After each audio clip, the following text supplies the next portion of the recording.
What's up, guys? Just gonna make a quick video here for the two of you. Got a little bit of a head cold, so you'll have to pardon my voice here. So, Kazakhstan, this looks good here, bud. What you're doing with these troops, lining them up on the border, that's good. What you can do is you might be able to move this guy to here, because the only way he can cross is through this province. He can't actually cross directly into this city. And then you can move this guy to the center, and this guy maybe just right to the kind of tip here where he's able to cross the border, and that way he'll run into you if he decides to. That's kind of how I have mine set up here. You can see anywhere where he crosses the border, he'll run into me.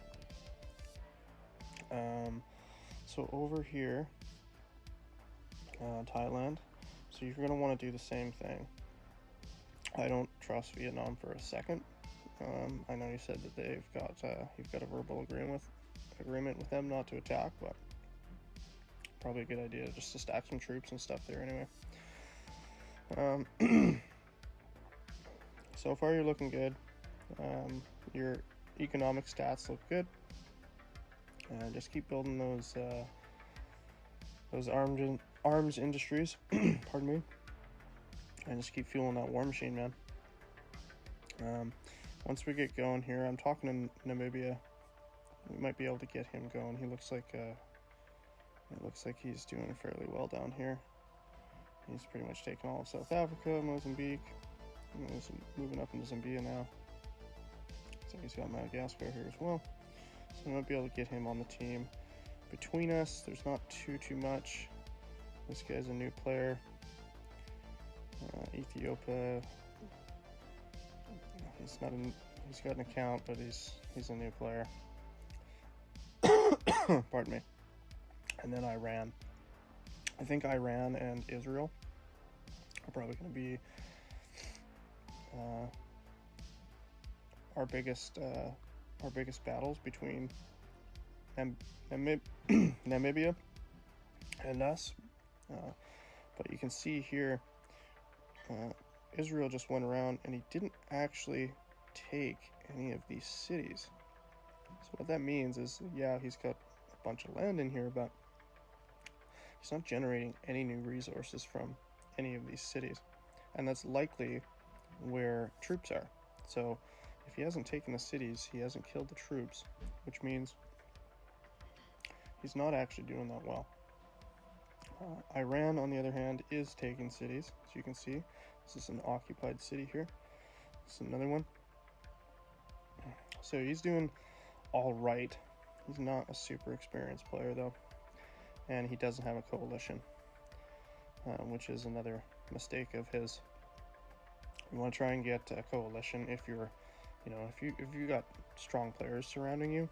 You want to try and get that coalition going as quick as possible. So, what I was talking about earlier, Kazakhstan, with that support troop stack. So, ground troops can have a max of 5 in a group, a max of 10 in a group. Naval and air can have a max of 5 only.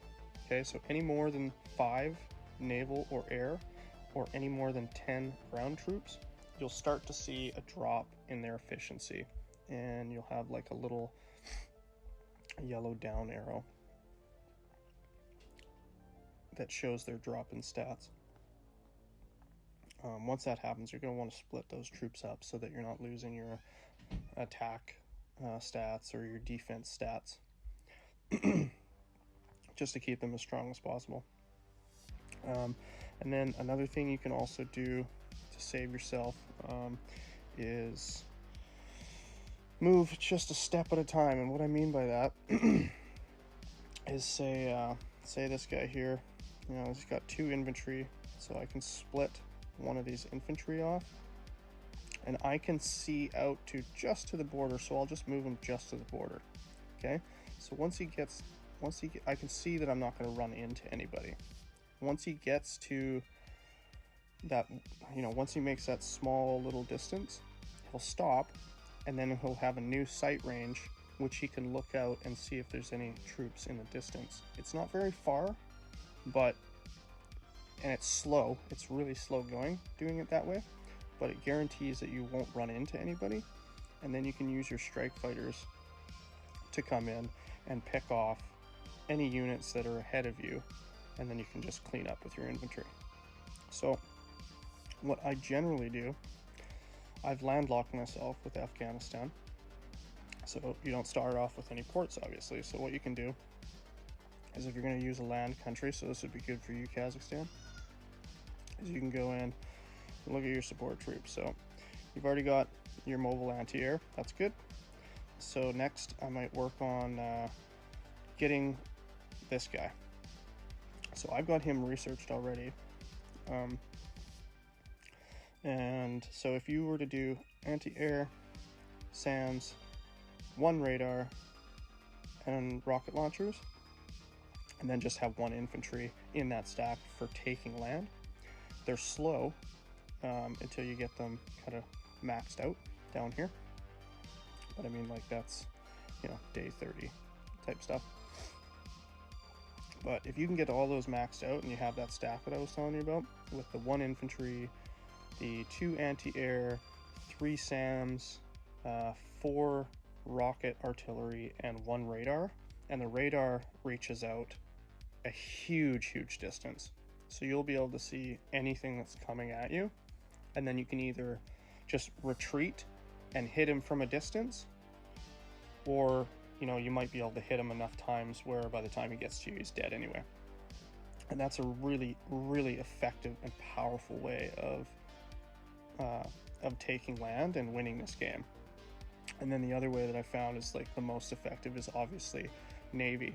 If you control the port cities with your Navy, so if I was to come over here to Vietnam, right, so, and I can check, so he has no Navy, and I can tell that because in each one of his naval cities he only has a level 1 naval port. So that's not even good enough to build the corvettes, the very basic, you know, basic bitch ships. He can't even build those, so he's completely undefended by Navy. So all I would have to do is park 1 destroyer outside each one of his port cities and just start hitting it from the water. There's nothing he can do.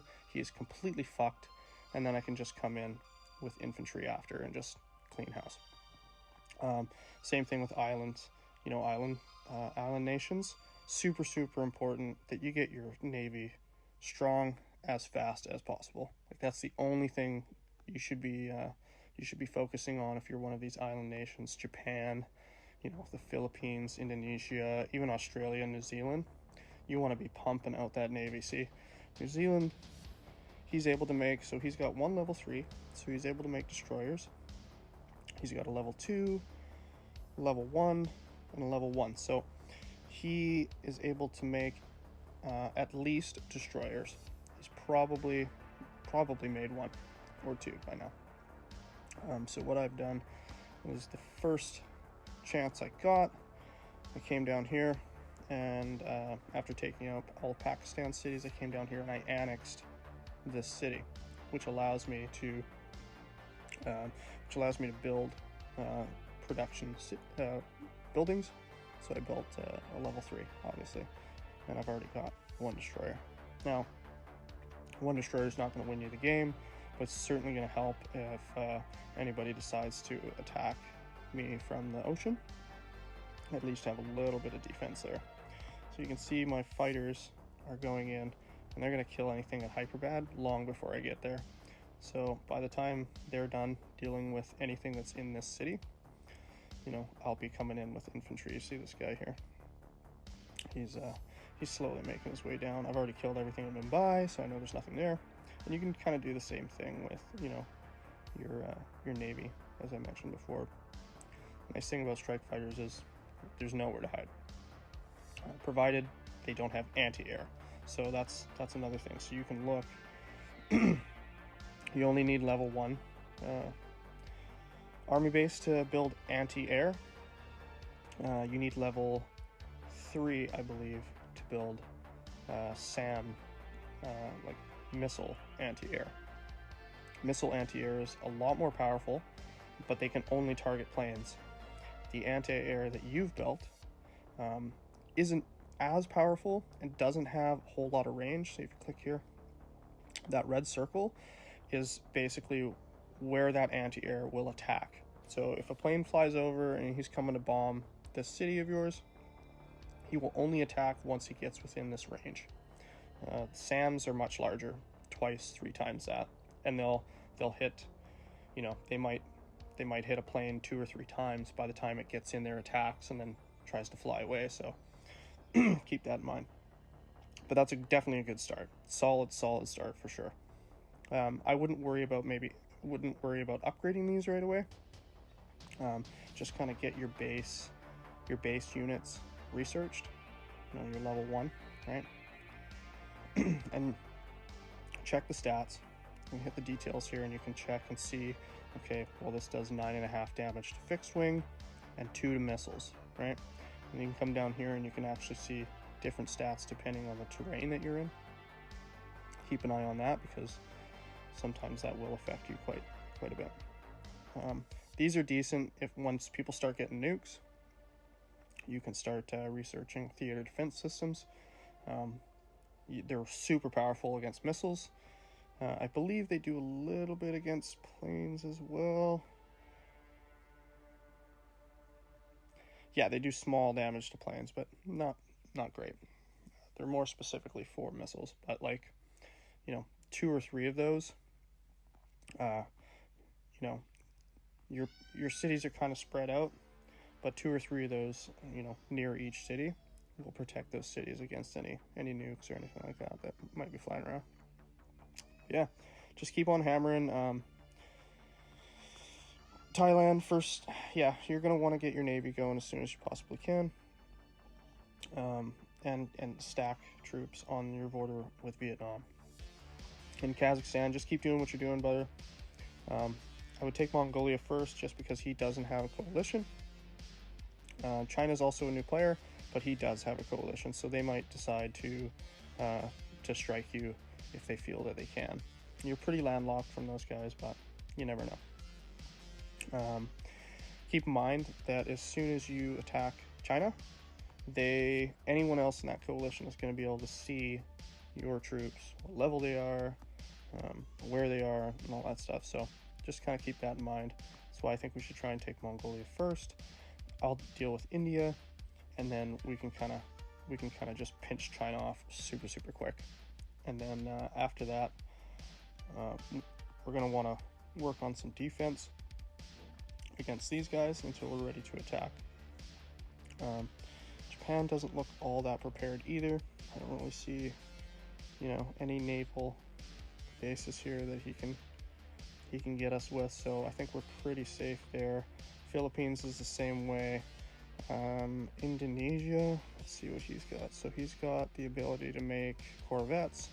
So again, you know, that's where your strong navy is going to come in. There, Thailand.